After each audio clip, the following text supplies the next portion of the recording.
stress et de la peur.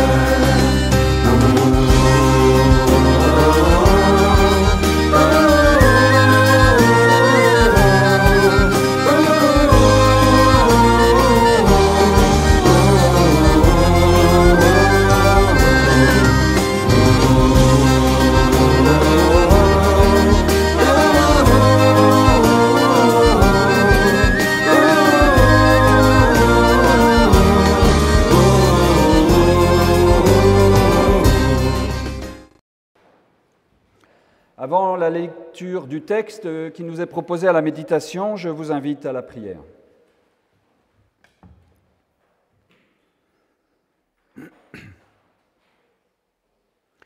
Esprit d'amour, esprit de joie et esprit de paix, brille en nous comme une flamme que rien ne puisse éteindre. Esprit de lumière, esprit de vérité, éclaire pour nous la parole que nous allons entendre. Conduis-nous dans la vérité. Amen. Pour ce matin, il nous est proposé une parabole dans l'Évangile de Luc, au chapitre 12, la parabole dite du riche déraisonnable. Chapitre 12 de l'Évangile de Luc, versets 13 à 21. Quelqu'un de la foule lui dit « Maître, dis à mon frère de partager avec moi notre héritage. » Il lui répondit « Qui a fait de moi votre juge ou votre arbitre ?» Puis il leur dit « Veillez à vous garder de toute avidité, car même dans l'abondance, la vie d'un homme ne dépend pas de ses biens. » Il leur dit alors une parabole. La terre d'un homme riche avait beaucoup rapporté. Il raisonnait, se disant « Que vais-je faire ? Car je n'ai pas assez de place pour recueillir mes récoltes. Voici, dit-il, ce que je vais faire. Je vais démolir mes granges, j'en construirai de plus grandes, j'y recueillerai tout mon blé et mes biens. Et alors je pourrai me dire « Tu as beaucoup de biens en réserve pour de nombreuses années. Repose-toi, mange, bois et fais la fête. » Mais Dieu lui dit « Homme déraisonnable, cette nuit même, ta vie te sera redemandée. Et ce que tu as préparé, à qui cela ira-t-il ? Ainsi en est-il de celui qui amasse des trésors pour lui-même et qui n'est pas riche pour Dieu. »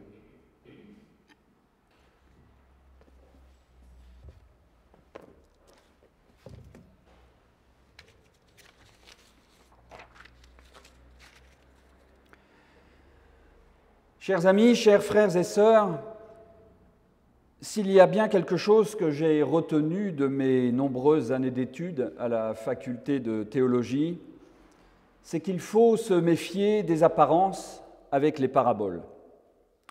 Ne jamais se fier à ce qui semble être une évidence.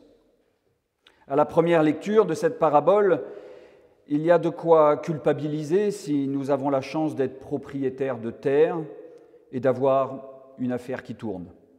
La sentence finale est sévère et brutale pour cet homme qui semble avoir su gérer tout au long de sa vie son exploitation pour la faire prospérer.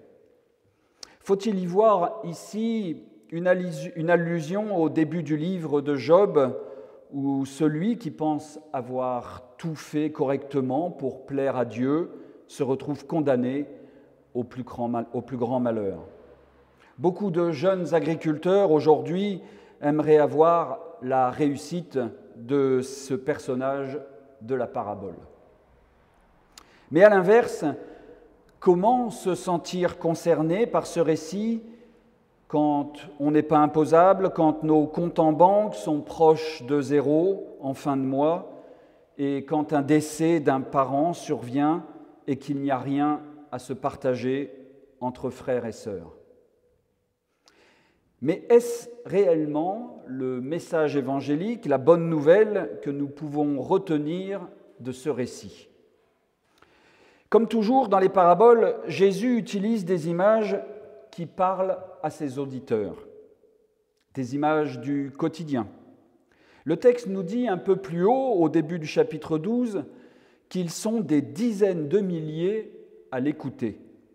Quand on sait que la population de Jérusalem est estimée à 80 000 habitants au temps de Jésus, faut-il entendre dans cette précision le fait que Jésus a réussi à convertir tout Jérusalem et que tous les habitants de la ville sont derrière lui? Si c'est le cas, cela pose quelques problèmes techniques, évidemment, puisque comment s'adresser à des dizaines de milliers de personnes sans système de sonorisation efficace comme un amphithéâtre? Le plus grand amphithéâtre romain, le Colisée, avait une capacité estimée à 50 000 personnes. Un tel amphithéâtre n'est pas connu en Israël. Tout ceci pour montrer que peu importe la vérité historique de toutes ces précisions, est-ce réellement vrai? Entend-on souvent dire de la part de ceux qui doutent de l'intérêt des Écritures bibliques. Est-ce réellement vrai? Et comme toujours, je réponds oui, c'est vrai. Non pas parce que le texte biblique relate une vérité historique, mais parce qu'il fait vérité pour moi et qu'il dit une vérité qui me parle. Comme toujours dans la Bible, cette vérité s'exprime par des images, des événements qui sont souvent exacerbés, exagérés pour marquer l'œil du lecteur et l'oreille de l'auditeur. Le poids des mots, le choc des photos aurait pu être le slogan des récits bibliques. Mais quand on a dit ça, finalement, on n'a rien dit de ce texte. Et la question initiale est toujours la même. Qu'est-ce que cette parabole nous enseigne comme vérité en tant que bonne nouvelle? Où est l'Évangile pour nos vies dans ce récit? C'est ce que je vais m'attacher à faire retentir ce matin en m'attardant sur 2 points. D'abord sur l'aspect légaliste, juridique que sous-entend ce texte, avec ce petit litige lié à un problème d'héritage. Puis nous parcourrons la parabole pour découvrir que l'homme riche n'est pas si déraisonnable que ça, ni insensé. Et nous verrons comment elle illustre les propos qui concernent le problème d'héritage pour mettre en évidence la confrontation entre 2 cultures, 2 modes de raisonnement, 2 philosophies, 2 théologies. Mais pour l'heure, pour commencer, il y a donc un problème initial qui est posé par un des auditeurs de Jésus. La question est liée à un problème de droit de succession qui est parfaitement réglé par les textes du Lévitique, le livre du Deutéronome et le livre des Nombres. L'interlocuteur demande donc une juste application de la loi juive qui incite à garder les héritages intacts par une vie communautaire entre héritiers.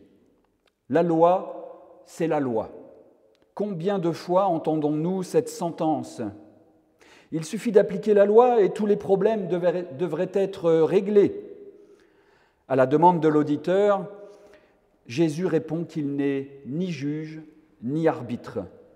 Dans l'évangile apocryphe de Thomas et d'autres manuscrits qui reprennent d'une autre façon ce petit récit, Jésus dit qu'il n'est pas partageur, il n'est pas diviseur.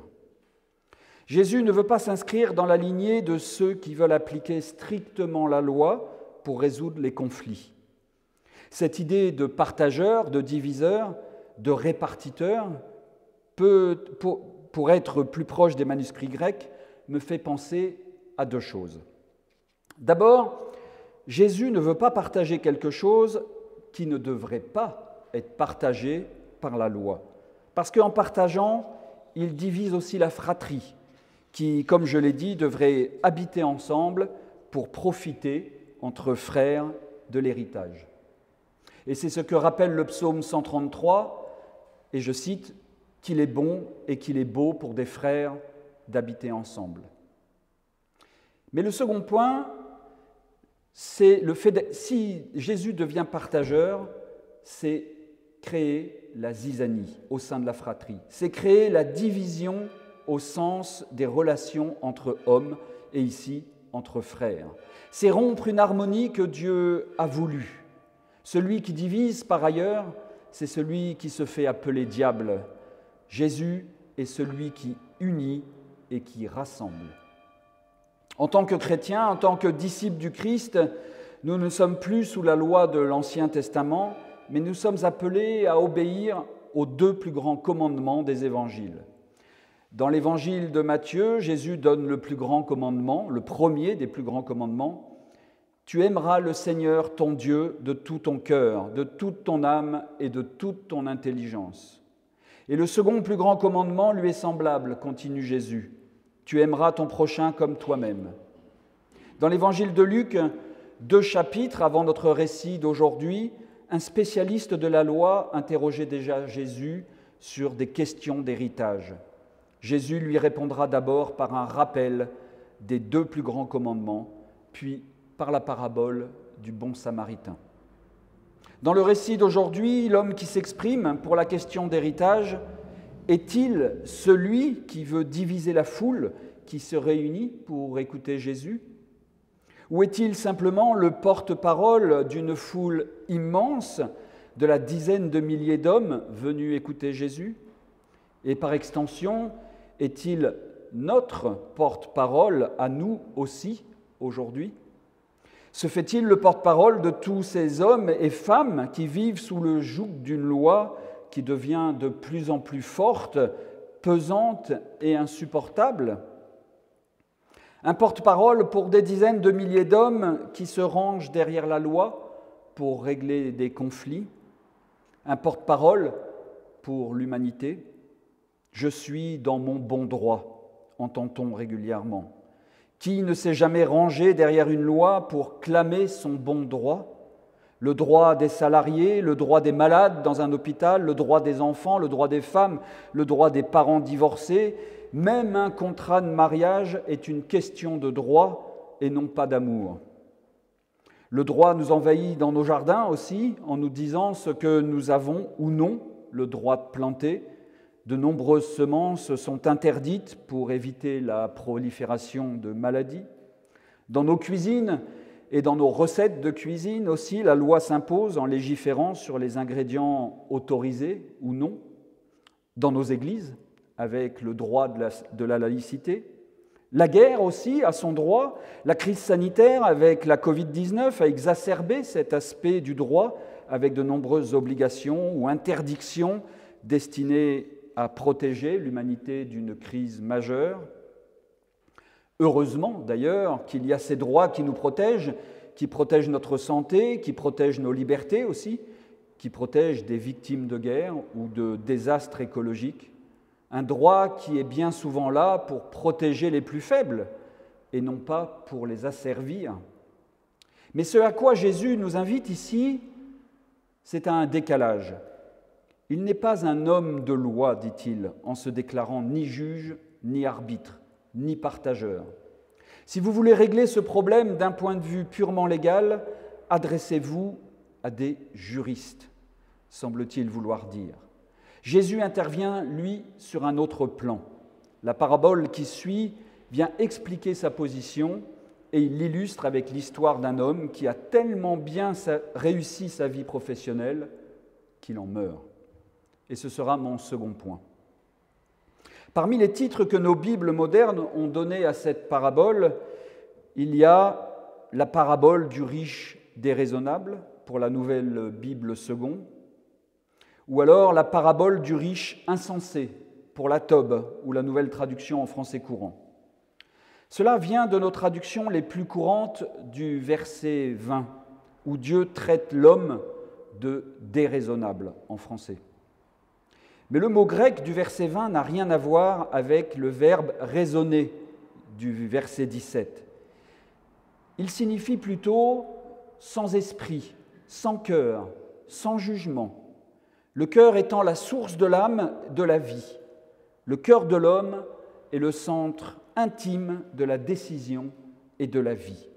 Dans la Bible, c'est le cœur qui rend l'homme capable de choisir, alors même que son intelligence lui montre le mal. Notre homme est loin d'être insensé, bien au contraire, j'ai envie de dire.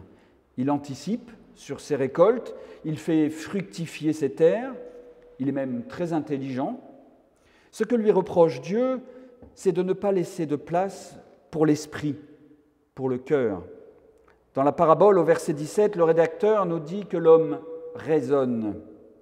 Au verset 20, Dieu reproche à l'homme d'être sans cœur.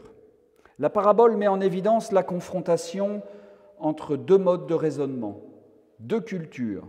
D'un côté, il y a ceux qui se basent uniquement sur l'intelligence, sur le raisonnement, pour leurs décisions. C'est la philosophie grecque qui place la force de l'homme dans la raison. De l'autre côté, il y a la pensée biblique qui situe la force de l'homme dans le cœur. C'est le Dieu le plus intime et le plus noble, c'est le lieu le plus intime et le plus noble de l'homme. C'est là que se joue la rencontre de l'âme et du corps. Ce qui est donc reproché à l'homme, ce n'est pas qu'il ait engrangé des récoltes plus qu'il lui en faut, mais c'est qu'il les fait sans cœur, c'est-à-dire sans laisser de place à Dieu, sans laisser de place à ce qui sublime la vie. Il a engrangé sans objectif pour l'advenue du royaume de Dieu, c'est-à-dire tout simplement sans penser au bien commun et à l'intérêt général. Et c'est là que la parabole illustre le conflit d'héritage. L'homme qui interpellait Jésus fondait ses propos sur l'intelligence de la loi. Jésus lui répond que ce qui compte pour la vie d'un homme, c'est l'intelligence du cœur, ce que nous appelons la grâce. Cette parabole, avec ce petit problème d'héritage, est une invitation à sortir des clichés, à changer de logique de raisonnement, à changer tout simplement d'intelligence et accueillir la grâce. Finalement, notre réussite dans la vie ne se mesure donc pas à notre capacité à nous aligner sur des modèles économiques ou sur les effets de mode ou sur les logiques que notre intelligence jugera bonnes ou mauvaises. Notre réussite se mesure à notre capacité à penser notre action, notre vie, en fonction de ce qui a pour nous un caractère absolu. Et c'est ce que la Bible nomme Dieu. Ne nous conformons pas au monde présent, ne nous conformons pas aux règles standards qui régulent l'économie, mais en s'appuyant sur les deux plus grands commandements de l'Évangile, offrons au monde ce que nous sommes, ce à quoi nous aspirons, car c'est ainsi que nous rendrons le monde infiniment sublime. Amen.